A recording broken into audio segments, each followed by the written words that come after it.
ஞானிகளுக்குன்னு உணவு இருக்குது. அசைவ உணவு சாப்பிட்டா அவங்களுக்கு ஒத்து வருமா? சைவ உணவு தான் அந்த இது.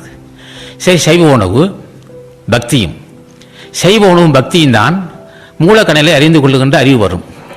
மூலக்கணலை அறிந்து கொண்டு அந்த ஞானக்கணல் அக்னி, ஞானாக்னி, மூலாக்னி, ஞானாக்னி, அந்த அக்னியை ஸ்திரப்படுத்திக் கொள்ள வேண்டும். அதுக்கு என்ன வேண்டும்? ரகசியமாக பூஜை செய்து வேண்டும். வெளியே தெரியக்கூடாது.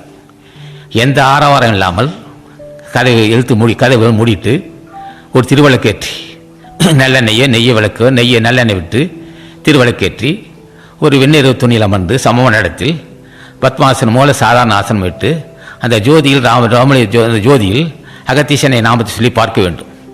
ஒரு 10 நிமிஷம், ஒரு 5 கண்ணை உத்து பார்க்கட்டும், கண்ணு வலிக்கும். இப்போ அப்படியே ஜோதியில் பார்த்து அகத்தீஸ்வரா அகத்தீஸ்வரா அகத்தீஸ்வரா அகத்தீஸ்வரா என்றால் அருள் செய்வார்கள். ஒரு 10 நிமிஷம் உட்காந்து விழுந்து 10 நிமிஷம் நாமத்தை சொல்லிவிட்டு சாஷ்டாங்க